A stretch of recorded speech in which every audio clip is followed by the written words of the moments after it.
Hi there, players of time and space, here I am, the ghost of Fantasmo. In this video, we'll take a look at Mad Paradox gameplay, with the guide focusing only on PvE features. Starting with the base class theory. Ed doesn't have an awaken duration. It can be activated and cancelled anytime, with just 5 seconds cooldown. When you're awakened, your damage is boosted, so try to stay in awakened mode as much as possible. DMP, Diamond Mutation Points, are consumed whenever you use a skill, and they are fully recovered each time you awaken. Ed's stats are a bit different compared to other characters. On most characters, you'll see Awaken Short Speed and Awakening Duration. On Ed, those are replaced with DP Gain and DP Cost. Now that we understand the base class, we'll take a look into the passives. Over limit. When using skills in awakening mode, skills that consume DP will also recover MP and vice versa. Mind Control. Reduces the duration of certain debuffs, increases DP recovery while awakened, and increases MP recovered while not awakened. Time Control. Increases action speed and decreases DP cost. Reduces the cooldown of active and special active skills. Mind Circle. Based on the amount of Dino Mutation points used, you will recover MP and DP, and reduce skills cooldown dependent on DMP consumed. ESP. Decreases damage received and increases special active skills damage when there are 1 to 3 enemies nearby. Awakened Will Dival Expert increases critical damage and maximize. While awakened, skills with overlimit generate DMP. While not awakened, those skills won't consume DMP. Time Interference adds new attributes to certain skills, such as Mind Break and Moonlight Rhapsody. Side effects. When enemies are hit by special active skills, they gain 2 debuffs that increase the damage they received from Mad Paradox. DP recovered is increased for each debuff enemy nearby. Acute Senses. While awakened, Ed reveals his true form, increasing max MP, magical attack power, and critical damage. In awakening mode, when MP recovered from items exceed your maximum MP, the excess is converted into DP recovery.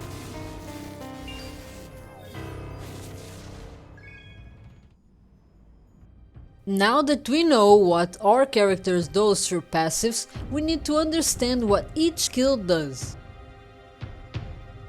Neutron Bomb. This skill is good for pulling enemies closer.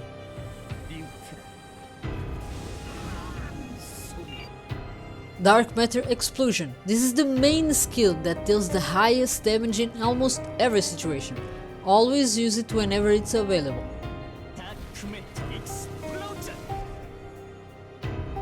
Seal of Time. The second most important skill. Use Seal of Time to recover 100% HP and MP, grant a revive chance to all party members with the Seal of Time buff, and reduce the cooldown of all skills by 12 seconds for every party member within range. The revive effect has a 45 seconds cooldown. Stardust Shower. Without the mod, these skills might feel a little weak. However, with the mod version, it becomes very strong for clear. For bossing, you can use the non-mod version efficiently.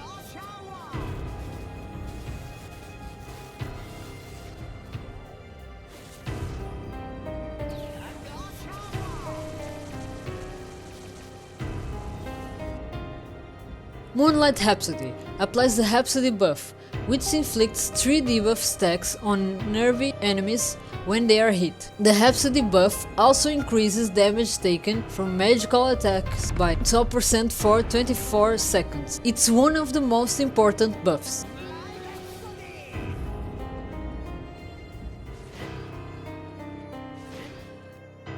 Reverse Stigma. Use this skill from time to time to increase your DMP by 1. You can replace it with Entropy when you have it. Mind Break. Applies a debuff that reduces the magical defense of enemies hit by 20% for 20 seconds. This is the most important debuff, so make sure to use it with the mod.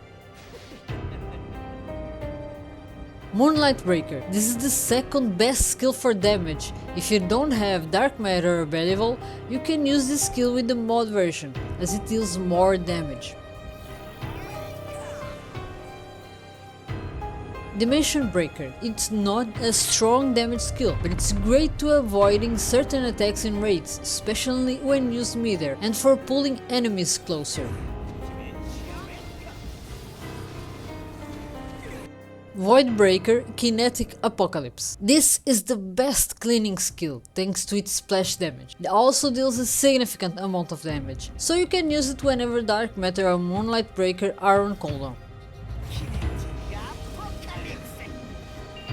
Particle Accelerator Entropy. One of the best buffs. It recovers 3 DMP per second for 10 seconds.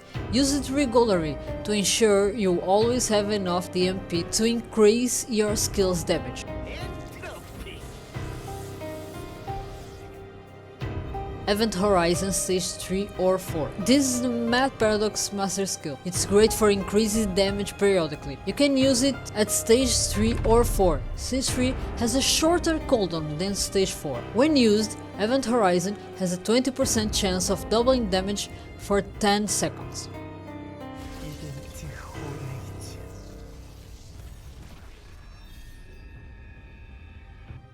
Now let's take a look at the skills build.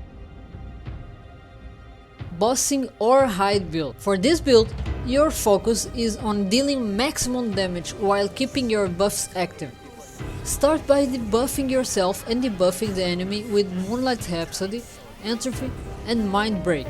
Cast your master skills to boost your damage for 10 seconds and make sure to use it again whenever it's available.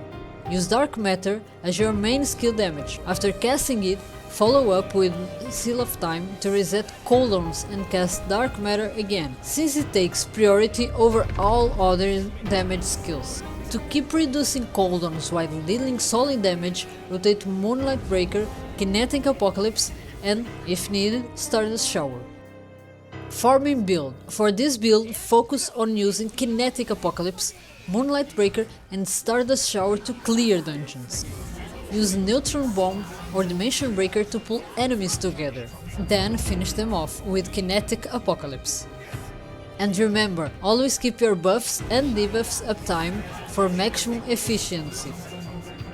And finally, let's go over some gear tips. Since Mad Paradox doesn't use MP at all, you don't need to focus on mana related gear. For example, eroding energy is unnecessary, though it's still nice to have it to have an extra CP.